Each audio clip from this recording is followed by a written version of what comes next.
এখন হিমসাগর, খিরসাপাত, লক্ষণ আর গোপালভোগে ভরপুর। রাজশাহীর বানেশ্বর বাজার থেকে আম বেচাকেনার তথ্য জানাতে যুক্ত হচ্ছেন সহকর্মী রাকিবুল হাসান।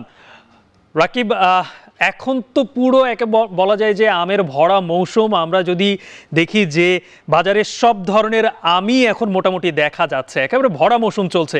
কি অবস্থা, আমের দরদাম কেমন দেখছেন? বিশেষ করে বিক্রেতারা কি সঠিক দাম পাচ্ছেন কিনা, তারা কি বলছেন?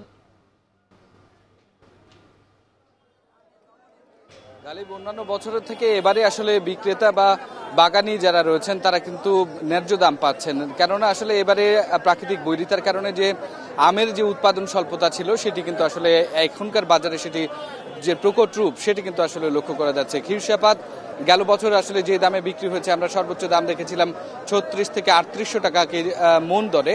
আজকের বাজারে কিন্তু এখন যেহেতু আমের সবেমাত্র মৌসুম শুরু হয়েছে, সেক্ষেত্রে খিরসাপাত অর্থাৎ অন্যান্য জায়গায় যেটি হিমসাগর নামে জানে সেই বাজারটি আমরা আজকে লক্ষ্য করেছি 4200 টাকা মন দরে বিক্রি হচ্ছে। এবং লক্ষণভোগ যেটি রয়েছে সেই আমটি প্রায় 1400 থেকে 1500 টাকা মন দরে বিক্রি হয়েছে। এবং অন্যান্য যে সমস্ত আমরুপালি খুব অল্প পরিমাণে উঠেছে আজকের বাজারে, সেটি প্রায় আমরা 3200 টাকা মন দরে বিক্রি হতে দেখেছি। পুরো বাজার জুড়ে এখন সবেমাত্র 10টা পেরিয়ে 11টা হতে যাচ্ছে। এই সময়টি আমরা যেটি লক্ষ্য করছি যে বানেশ্বর এলাকার যে সমস্ত বাগানগুলো রয়েছে সেই বাগানগুলো থেকে ভ্যানে করে আসলে আম নিয়ে আসছেন, যারা ক্রেতারা আছেন তারা নিয়ে আসছেন। এবং এর পাশাপাশি যারা ব্যাপারীরা আছেন সেই ব্যাপারীরাও কিন্তু এখানে আসলে এসেছেন আম বিক্রি কেনার জন্য। এবং তারা যেটি বলছেন, অন্যান্য বছর তারা যেই পরিমাণ আসলে আম কিনতে পেরেছেন, এবারে কিন্তু আসলে আমের খানিকটা স্বল্পতা রয়েছে। এবং সেই ক্ষেত্রে তারা বাজার ঘুরে ঘুরে দেখছেন এবং আমের স্বাদ, গন্ধ এবং আকার সেটি আসলে বিবেচনা করে কিন্তু তারা আসলে আম কিনছেন।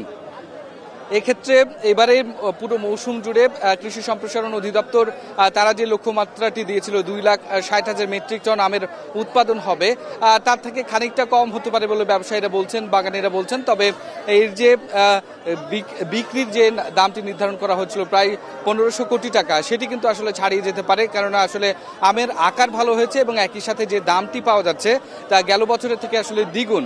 সুতরাং সেই ক্ষেত্রে 1800 কোটি টাকা মতো আসলে বেচাকেনা হতে পারে বলে এখানে হাট কমিটি সহ কৃষি সম্প্রসারণ অধিদপ্তর আসলে জানাচ্ছে। অন্যান্য বছরে আমরা যেমনটি দেখেছিলাম যে 60-65 টাকা কেজি দরে আমের বিক্রি হচ্ছে, এবারে কিন্তু সেটি 90 টাকা থেকে আসলে শুরু হয়েছে। সেক্ষেত্রে সবচেয়ে বেশি যে আমের চাহিদাটি থাকে খিরসাপাত অর্থাৎ হিমসাগর নামে, যেটি ঢাকা, চট্টগ্রাম, বরিশাল, সিলেট এগুলো নিয়ে বিক্রি হয়, সেই আমটির কিন্তু সবচেয়ে বেশি আসলে চাহিদা রয়েছে। এবং এক্ষেত্রে আমরা যেটি দেখছি যে বাগানি এবং যারা বিক্রেতা তারা বলছেন যে আসলে অন্যান্য বছরের থেকে বৃষ্টিপাতের পরিমাণ কম হওয়ার কারণে আমরা যেটি লক্ষ্য করেছি যে আসলে আমের যে উৎপাদন সেটি কম হওয়ার কারণে কিন্তু আসলে আমের যে আকার সেটি বেড়েছে। এবং এক্ষেত্রে আসলে ব্যবসায়ীরা উপকৃত হচ্ছেন, যারা বাগানিরা আছেন তারা উপকৃত হচ্ছেন। তবে এখান থেকে যারা ব্যাপারী আছেন তারা বলছেন যে গেলবারের থেকে তাদেরকে বেশি দামে কিনতে হচ্ছে। এবং এভাবে কিন্তু এই যে আমের মৌসুমটি সেটি 4 মাস পর্যন্ত চলবে এবং 80 আম পর্যন্ত কিন্তু পাওয়া যাবে। তো গালিব, বানেশ্বর হাট থেকে এই ছিল আমার কাছে আমের বেচাকেনার সর্বশেষ খবর। রাজশাহী থেকে আমের দরদাম এবং বাজারের বিস্তারিত জানাচ্ছিলেন আমাদের সহকর্মী রাকিবুল।